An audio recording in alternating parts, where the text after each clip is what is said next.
like a thing that I always struggle with is, and I actually just a person I work with had a conversation last night about it. He put up a new website, and at the very top of his page is the name of the book, and like that's what he's leading with. And so I call him. I'm like, hey, can you call me? And we talk, and I'm like, I have to ask the question: what is the traffic that you're directing to this website? And I'm like, okay, so we get that. What is the likelihood that those people give a shit about the name of your book? And is that going to keep them reading to the next thing? Or do we have to hook them with what is the central idea or theme, or what is the thing that makes your book unique and interesting to someone? Like, can we make the pitch first? We'll get them to the name eventually. They're going to have the name. I don't even care if they get the name until after they buy the damn thing, but we want them to want to buy it. We need to start with that. And I learned that the hard way because, like with my alternate fiction series, I was doing the same thing. Oh, here's my title, or here's the title of the series. And instead, and this was during the 2016 election cycle, I, put up a North America settled by the Spanish and ruled by the Vatican. That was like, oh, because you had all the people who were worried we were going to turn into a theocracy depending on how it went. So then they wanted to buy my book, even if they didn't necessarily read time travel fiction or fiction at all. They wanted to read that because it played into what they were already thinking about. I bring it up every couple episodes that I had a conversation with a guy who's got a book of, and he's trying to sell it. Oh, it's a Cthulhu kind of theme, and Cthulhu detective thing. What I don't know, something along that lines. I'm like, okay, there's a lot of that. I can go get Cthulhu themed anything. So what makes you different? And then I'm talking to him about the book, and we get into it, and human trafficking comes up as part of it. I'm like, why are we not leading with that? The biggest movie in the country last year was a movie about child trafficking. Like, it's the thing that everyone's talking about, everyone's thinking about every day. It is the conversation that we're having, and you're going to leave that bomb completely unused. That hook's just gone. And I never ended up seeing that in, that particular person's marketing, and they struggled with their Kickstarter.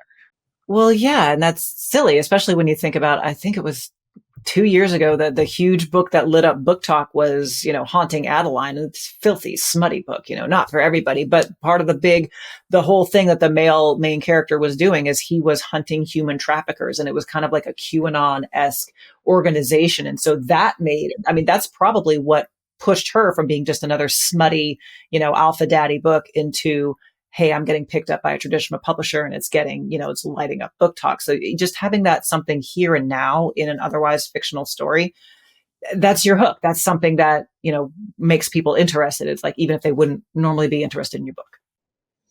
Well, the one thing I will ask as a criticism is that there are people, I have a friend that for the longest time, he was a graphic designer, great artist.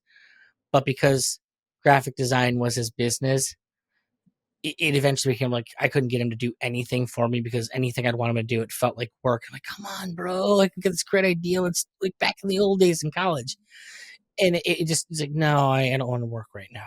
It's work.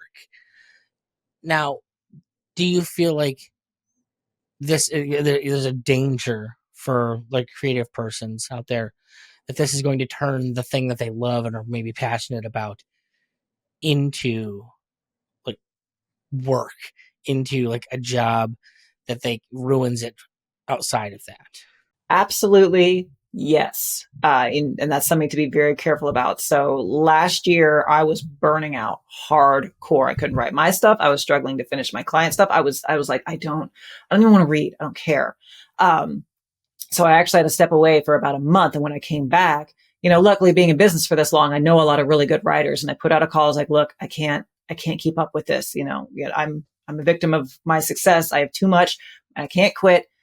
I need to hire some people. So I got in a place where I now have 3 writers working for me. Thank God. So now I write my stuff and I write the clients that I'm interested in. I'm like, yeah, that sounds like a really awesome book. I can't wait to write that for you.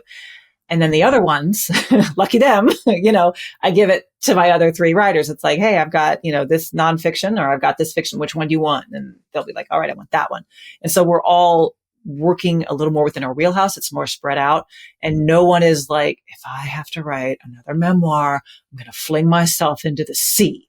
You're not in that spot. And that is one thing I do caution about in the book. It's like, don't overwhelm yourself. So if you can only work on one client at a time, do that. The money is so tempting. It's like, yeah, man, I could make, $5,000 this month. That could really come in handy. What will you have to sacrifice to make that $5,000? And that is a really important question. Like, I'm not a parent. I just have a surly dog.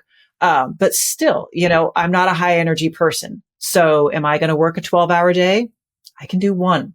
I can't even work 2 12-hour days in a row. I will burn out. I will flame out. I will cry. So you need to be very protective of your time. It's like, or, just say, hey, I can take this job on, but it's going to take me 60 days to do. Does your deadline accommodate that? And a lot of times, for works like this, they'll say, yeah, it does. So like right now, I've got an editing job and, I can't wait to edit it. I'm excited, but I told the person, I was like, it's going to be about 90 days before you get this back. Is that okay? And in this case, it was.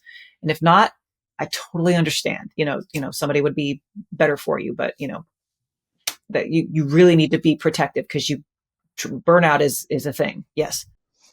So I guess the final question I'll ask you here is, what is the ideal client avatar? What is the person that you're going after with this? Ultimately, what is the person that's going to find the best use out of this?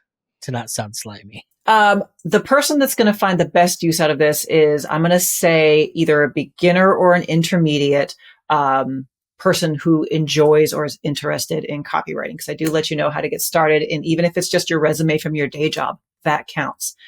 Someone who has at least one differentiating factor where you can show a client, yes, you should hire me. Yes, here is why I will do good with what you are paying me to do. And that's really all you need, because you're not building a business. You don't need an MBA. If you want to be a ghostwriter, I do specify that's got the highest barrier to entry. And if that's the only reason you're buying the book, I do say you need to have at least one book length work done. So, if you've only done short stories, if you've only done blogs, you can't be a ghostwriter for a novel until you have at least that one work under your belt. Someone's going to want to see that you're capable of doing the job. If you can't write your own book, I can't expect you to write my book. Right. You need to have a portfolio. And for editing, you can always do a free sample of their work. It's like, yeah, let me edit 1,000, words for you.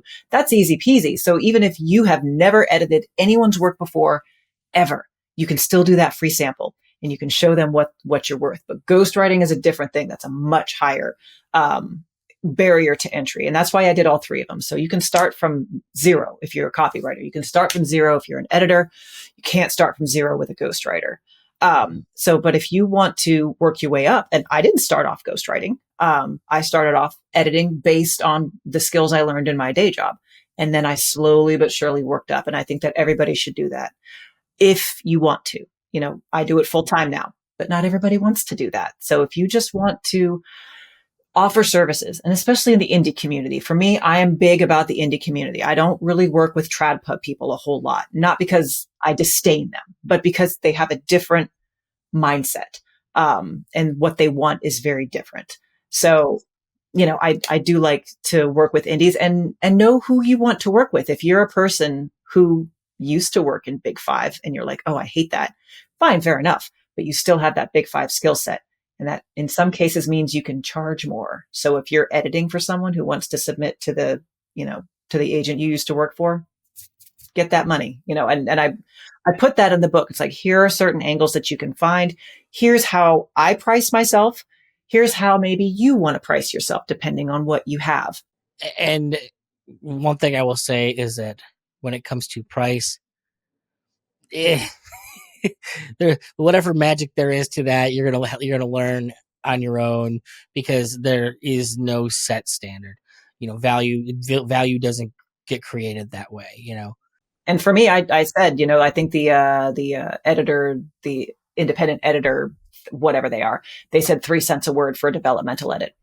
I only charge 2 because I work with indies, and indies are out. They're nurses. They're working a rig. They're doing something. Okay. They are not people who are just sitting on stacks of cash from, their dad or whatever. So I keep prices lower than market value. Well, and maybe it's understanding the services that you can offer based on your client. Like for me, one of the things I wanted when I came into the Iron Age space was that what I would offer, most of the people that I talk to can't afford. Period. And so that's why just started working on writing my book, because I can probably convince someone that $15 that's going to help them immensely be able to sell their product is probably more worthwhile than the thousands of dollars it would cost to secure me as like a partial CFO for their book, that kind of thing, or a CMO, whatever. That makes more sense to an independent artist as opposed to a guy that guy who's going to work at the factory, comes home, spends a couple hours a night writing, and like he doesn't have the money to spend right now. Now, hopefully, the book will help some people get to where they do have that independent money to buy before better stuff. Yes, and I did mention that, and it's okay. And sometimes people keep their prices too low because they feel bad. And I did mention that sometimes price can and should be used as a way intentionally to exclude people. Like I told of my first horror story, my first formatting job, I charged $100 for it just for an ebook. And there was a misunderstanding where this gal thought she would be getting a PDF, but I'm like, no, it's just an ebook. So I gave her a KPF file because she was just doing Amazon exclusive. Girlfriend accused me of fraud. I'm going to ruin you. I want over a $200 thing. $100. $100. $100 thing. So I refunded her. I'm like, okay. And then I raised my prices the next day. Now I still do very simplistic formatting. I don't do the fancy stuff. So I keep the prices low, but I'm like, yeah, I don't want to deal with I don't want to deal with that problem. Yeah. And cheap people are cheap people and they're awful. Like, and cheap people are not the same thing as broke people. I always like to say, it's different. No, absolutely. And one of the other things I always, especially in the pricing, since we're talking about it, you don't want to price yourself too low either, because then people will assume psychologically that you're not of value. If they don't see you near what would at least be a market rate, they're going to be like, what's this person know? So if someone's charging $4,000 for something, you're charging two, you should seriously consider, hey, maybe I should be charging more. Like, I'm sure if you want to undercut them to get new business, but you're going to have a hard time convincing people that you're valuable. If it takes them $4,000, why does it take you two? Like, how are you like undercutting? It's just the way people understand money, unfortunately. When you're first starting out, like if you don't have any portfolio and if you don't have any reviews, generally I recommend pricing it low and, kind of getting those reviews, getting a portfolio, and then as soon as you possibly can. But in tandem with letting people know I'm new to this and I'm learning, so that's why my prices are where they're at. Exactly. My very first client that I got on my own, she started offering editing, and that's what she put it up front. She was like, look, I'm only charging a penny a word for developmental editing right now, but it will go up. Like she said that right out the gate. So she was like, come and get it while you can, because it's going up. And she already had those 2 books under her belt. So we all knew she's a good author. She knows what she's talking about. Okay. And a lot of people rushed in to get that low price for her. And she raised it. So good for her. Well, where can people go? They can pick up a copy of this book for themselves. It is exclusive to Amazon. Right now it is an ebook and paperback, paid by the word by Kristen McTiernan. Audiobook is coming out. They said 10 days. I hope next week or the week after, but the audiobook is coming. Yes. And so it is exclusive on Amazon. Right on. And is there some place if people want to learn more about you and the services that you offer, given that this does go to creatives who may be looking for editors, whatnot, where can we send them for that? The best place to find me is www.nonsensefreewriters.com. That is my main hub. That's where you'll find my Substack. And there will be a link to my writing and editing services there. So basically everything that is me and Kristen McTiernan's brand of crazy, it's going to be there.